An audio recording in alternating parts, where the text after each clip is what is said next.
제 147편.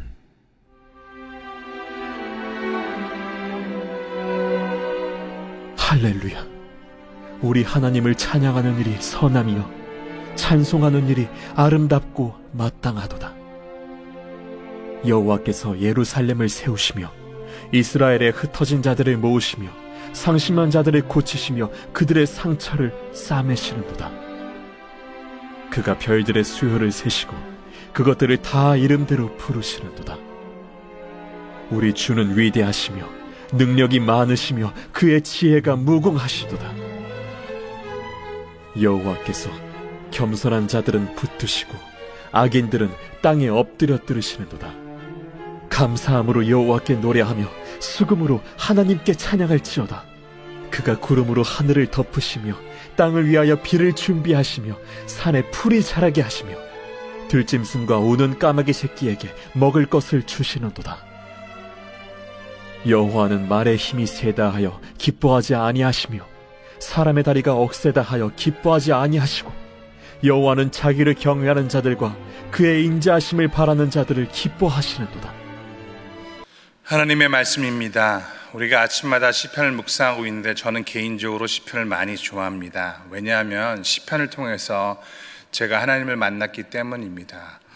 제가 중학교 3학년 때 갑작스럽게 아버지가 돌아가시고 그 이듬해 고등학교 1학년 때 어머니마저 돌아가셔서 2년 안에 이 부모님을 잃게 되었습니다.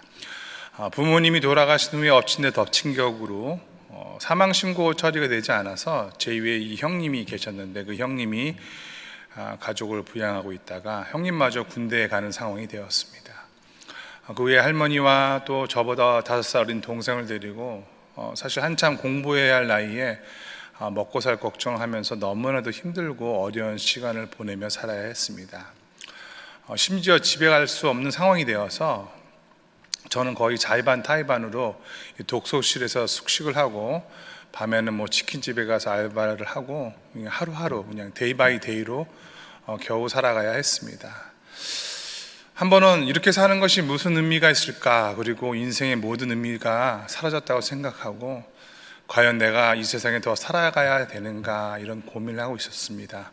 그런데 그때 같은 교회 다니는 누님께서 이전부터 같이 가자고 했던 이 찬양 모임에, 기도 모임이었죠, 우연히 따라가게 되어서 참석하게 되었습니다. 모임을 시작하는데 그때 찬양을 인도하시는 분이 나오셔서 이 시편의 말씀을 읽고 시작했습니다. 우리가 잘 아는 시편 113편 해 뜨는 데부터 해 지는 데까지 주님을 찬양한다는 이 찬양은 중고등부에서 율동하며 부르던 찬양이어서 그냥 율동을 하는가 보다 그렇게 생각했는데 저는 그날 찬양 인도자가 했던 말을 잊을 수가 없었습니다. 우리 하나님은 인생의 해 뜨는 데부터 해 지는 데까지 찬양받으시기에 합당하신 분이십니다. 우리가 이 땅에 사는 목적은 하나님을 찬양하기 위한 것입니다. 그렇게 말하면서요, 눈을 감고 율동을 하는 것이 아니라 이렇게 해 뜨는 데부터 해 지는 데까지 이렇게 찬양하기 시작하는데 제 마음 안에 이 말로 할 수 없는 하나님의 은혜가 넘치기 시작했습니다. 그리고 저는 그날 처음으로 제 인생의 목적이 무엇인지를 확인하고 발견하는 시간이 되었습니다. 그것은 바로 하나님을 찬양하는 것, 그리고 그 시간 저는 저의 인생의 모든 문제를 내려놓고 하나님을 바라보면서 찬양하기 시작했습니다. 나의 인생에 해 뜨는 데부터 해진 데까지 하나님을 찬양하는 것, 그리고 그날 저의 인생의 목적이 바뀐 후로 하나님의 부르심을 받고 그부터 지금까지 사역을 하는 계기가 되었습니다.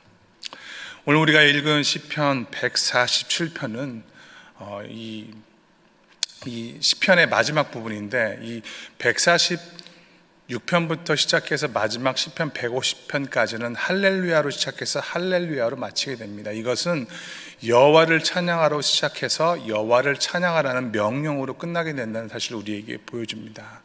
이것은 우리 삶의 목적이 무엇인지를 확연히 드러나게 해줍니다. 사실 우리가 하나님을 찬양한다는 주제를 생각하면서 성경을 읽다가 보면은 놀라운 서신을 발견할 수 있게 됩니다. 성경이 이 찬양이라는 주제에 특별히 관심을 가지고 있다는 것입니다. 예를 들면 성경에는 특별히 하나님을 찬양하기 위한 부분이 따로 있죠. 지금 우리가 보고 있는 시편이 바로 그것입니다. 시편은 아시는 것처럼 성경 중에 가장 분량이 많은 부분이기도 합니다. 그리고 직접이든 또는 간접적이든 간에 찬양이 담긴 구절이 시편 이외에도 자주 나타나는 것을 볼 수 있습니다. 그래서 찬양은 성경에서 가장 자주 언급되는 주제 중에 하나입니다. 또 찬양을 뜻하는 단어가 여러 가지라는 점도 독특합니다. 찬송, praise, 칭송, lifting up, 송축, 존영, exalt, 높이다 이런 말들은 다 찬양을 뜻하는 말들인데 히브리어로는요 무려 50가지 이상, 신약 헬라어로는 30가지 이상이나 됩니다. 더구나 이 말들은 쓰이는 상황, 이유 및 결과가 다 다릅니다. 이처럼 성경에 하나님을 찬양하라는 단어나 표현이 자주 나오고 또 그 종류가 다양하다는 것은 찬양이 그만큼 중요하다, 중요하지 않다, 중요하기 때문입니다. 특별히 신앙생활을 하는 우리들에게 있어서 하나님을 찬양하라고 하는 것은 어떻게 보면 우리 삶의 존재 목적과 이유를 근본적으로 알게 해주는 중요한 일이라고 생각합니다. 누가복음 19장 28절에서 40절 보면은 예수님께서 예루살렘에 들어가시는 장면이 기록되어 있습니다. 이때 제자들이 큰 소리로 하나님을 찬양합니다. 찬송하리로다 주의 이름으로 오시는 왕이여, 하늘에는 평화여, 가장 높은 곳에는 영광이로다. 그런데 이런 모습을 보고 바리새인들은 제자들을 구박합니다. 그때 예수님께서 하신 말씀이 있습니다. 누가복음 19장 40절의 말씀입니다. 대답하여 이르시되 내가 너에게 말하노니 만일 이 사람들이 침묵하면 돌들이 소리 지르리라 하시라. 여러분, 찬양이 꼭 있어야 한다는, 아니 찬양을 받으시겠다는 하나님의 뜻이 너무나 분명해 보이지 않습니까? 우리가 하나님을 찬양하지 않으면 어떻게 한다고요? 돌들을 통해서라도 찬양을 받으시겠다는 것입니다. 그래서 하나님을 찬양하는 것, 어떻게 보면 우리 삶에 있어서 가장 확실한 목적이 될 수가 있다는 것입니다. 오늘 하루의 삶 속에서도 여러분 하나님을 찬양하시면서 높이시면서 살아가시는 믿음의 종이 되시기를 예수님의 이름으로 축원드립니다. 오늘 우리가 읽은 시편 147편은 정확한 연대는 알 수 없지만 2절과 13절을 볼 때 예루살렘이 멸망하고 바벨론의 포로에 잡혀간 후에 이 포로 귀환 당시에 지은 시라는 것을 짐작할 수 있습니다. 망하고 황폐해진 나라를 보고 다시 재건된 성전을 보면서 이제 이스라엘 백성들은 그들의 선조 다윗의 모습, 다윗이 했던 모습을 따라가려고 합니다. 그것이 무엇입니까? 바로 하나님을 찬양하는 것입니다. 최근에 많은 분들이 어려움을 겪고 있는 것을 보게 됩니다. 우리가 어려울 때 힘이 드는 건 당연합니다. 그렇지 않습니까? 어려울 때 힘이 들고, 하지만 그럼에도 불구하고 찬양은 할 수 있습니다. 어떤 분들은 찬양할 힘도 없어요. 그렇게 하시는 분이 있다면 오늘 이 말씀을 듣고 바로 그 자리를 박차고 일어나 하나님을 찬양하시는, 그러면 하나님의 능력이 여러분 가운데 임하게 될 줄 믿습니다. 먼저 시편 147편 1절에는 하나님을 찬양하라고 이야기합니다. 할렐루야, 우리 하나님을 찬양하는 일이 선함이요 찬송하는 일이 마땅하도다. 하나님을 찬양하는 일이 선하고 마땅하다. 그렇다면 그 이유가 무엇입니까? 2절과 3절의 말씀입니다. 여호와께서 예루살렘을 세우시며 이스라엘의 흩어진 자들을 모으시며 상심한 자들을 고치시며 그들의 상처를 싸매시는도다. 2절부터 6절까지 보게 되면 하나님을 찬양하는 이유를 보여주는 이 구체적인 행동들을 제시합니다. 여호와께서 예루살렘을 세우시며, 여기서 예루살렘을 세우신다라는 표현은 이 시를 듣는 1차 대상이 예루살렘 성벽 재건과 관계가 있다는 것을 알 수 있게 됩니다. 예루살렘은 이스라엘의 종교, 정치, 경제 중심, 이스라엘의 이 종교적 회복과 부흥의 상징인 도시입니다. 어떻게 보면 이스라엘 민족의 심장 같은 곳입니다. 그리고 세우신다는 단어는 build up, raise up, 그런 단어인데 인간의 힘이 아닌 하나님의 힘으로 세우신다는 의미입니다. 이것은 과거의 단회적인 사건이 아니라 현재에도 진행되고 있으며 앞으로도 영원히 계속될 것을 암시하는 것입니다. 그래서 예루살렘을 세우신다라는 의미는 이스라엘 민족의 심장이 다시 뛰게 되는 완전한 회복을 의미하는 것입니다. 그리고 이스라엘에 흩어진 자들, 이것을 디아스포라라고 하죠. 이것은 당시에 이스라엘 백성들이 이 전쟁에서 패배하여 포로로 사로잡힌 이스라엘의 백성들을 말하는데, 당시에는 이 전쟁에 패배한 대가로 이방 여러 지역으로 흩어져서 거주하게 되었습니다. 그러면서 자유롭게 유대인들이 모이게 된 이스라엘 백성들의 모임을 말합니다. 그런데 이 디아스포라의 마음에 무엇이 있었습니까? 상처가 있었습니다. 상한 마음이 있었습니다. 사실 이스라엘 백성이 멸망한 이유가 무엇입니까? 하나님이 보내신 선지자들을 통한 이 외침을 듣고도 돌이키지 않아서 멸망하게 된 것입니다. 그 결과로 그들은 나라를 잃어버리고 포로로 살아야 했습니다. 따지고 보면요, 자기 자신들이 하나님께서 주신 그 길을 따르지 않고 배역하는 일을 했기 때문에 갖게 된 당연한 결과였습니다. 그러나 하나님은 그러한 이스라엘 백성들을 외면하지 않으시고 흩어진 자들을 모으시고 상심한 자들을 고치시며 그 상처를 싸매어 주십니다. 그리고 포로 생활에서 돌아와 성전을 다시 재건하도록 하나님께서 그렇게 하셨다는 것입니다. 이 모든 과정에서 하나님은 보이지 않는 손처럼 역사하셨습니다. 인간의 눈으로 볼 때는 절대 가능하지 않은 일들이 이 하나님을 통해서 이루어지는 것입니다. 하나님이 약속의 날에 말씀을 이루셔서 포로된 백성이 예루살렘으로 돌아와 성전을 재건할 수 있게 하신 것입니다.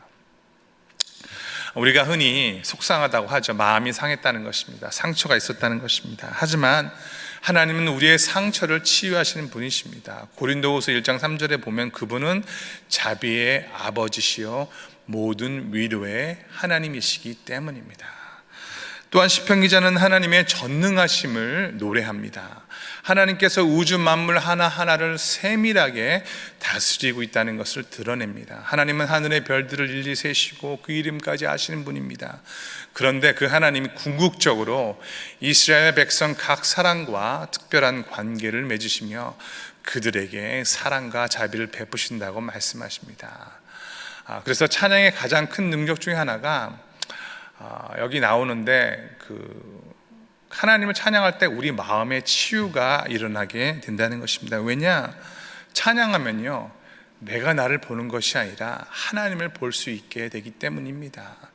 마음이 상한 자를 고치시는 분, 상처를 싸매시는 분, 그리고 오늘 말씀처럼 겸손한 자들을 붙드시고 다시 일으켜 세우시는 분, 그분을 볼 수 있는 것, 그리고 그분이 바로 저와 여러분의 하나님이심을 믿으시는 여러분이 되시기를 예수님의 이름으로 축원드립니다.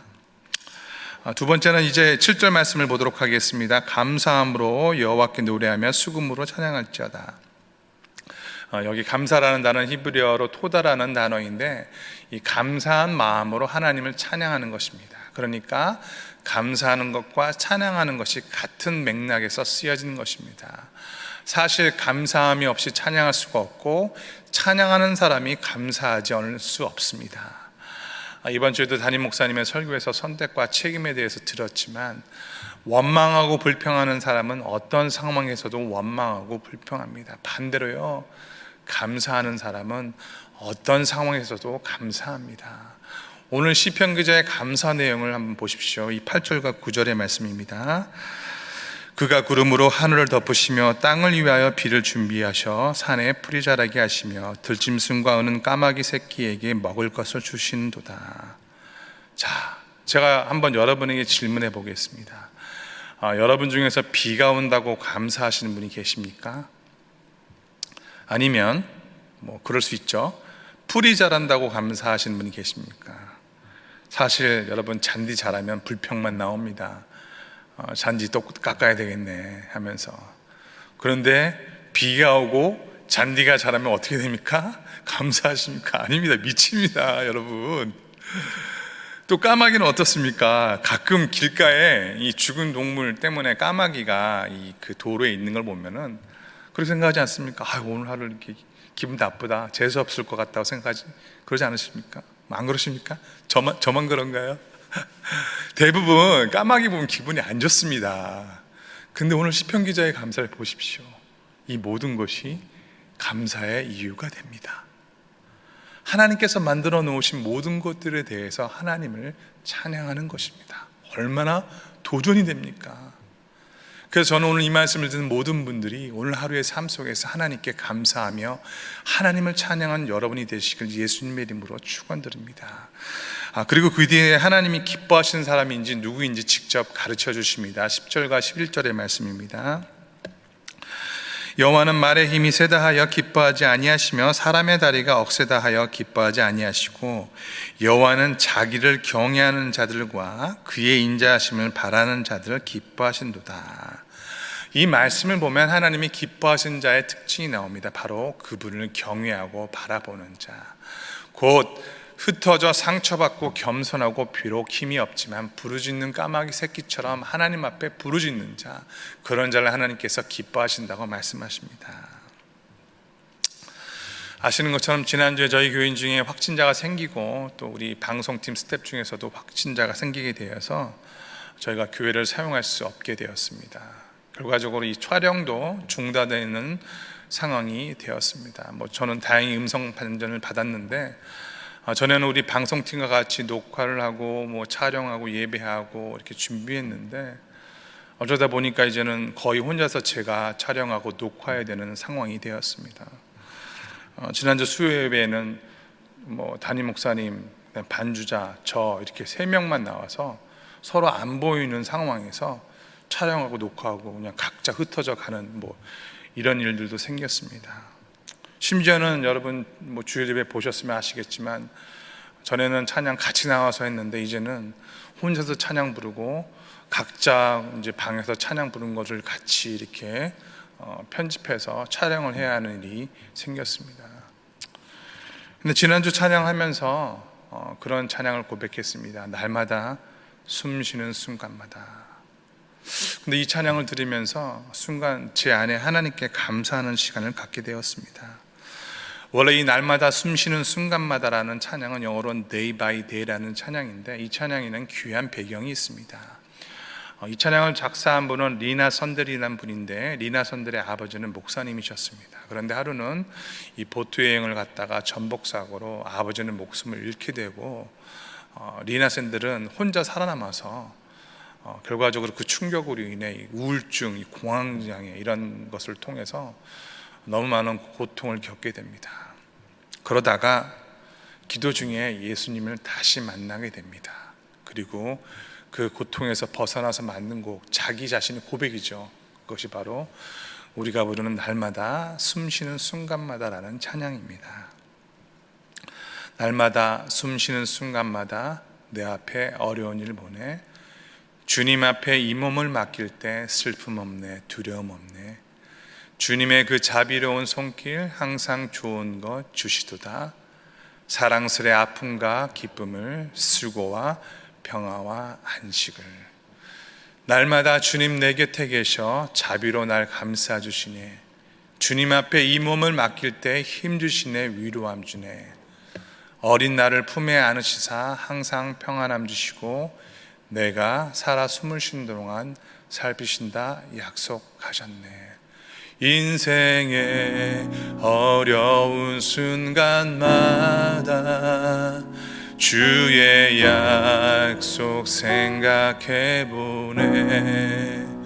주님 속에 믿음 잃지 않고 말씀 속에 위로를 얻네. 주님의 도우심 바라보며 모든 어려움 이기도다.